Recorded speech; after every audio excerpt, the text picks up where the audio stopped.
Friends, এই দেখো অভিরাজ এইমাত্র ঘুম থেকে উঠল। এখন বাজে বিকেল 4:30। অভিরাজ ঘুম থেকে উঠে চুপ করে শুয়ে আছে। অভিরাজ, তুমি উঠবে নি? এভাবে শুয়ে থাকবে? উঠে পড়ো।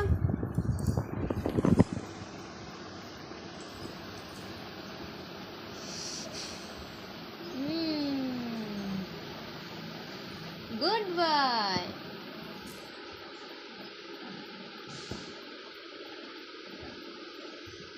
বন্ধুরা, আমার এই ভিডিওগুলো যদি তোমাদের ভালো লেগে থাকে তাহলে লাইক, কমেন্ট অ্যান্ড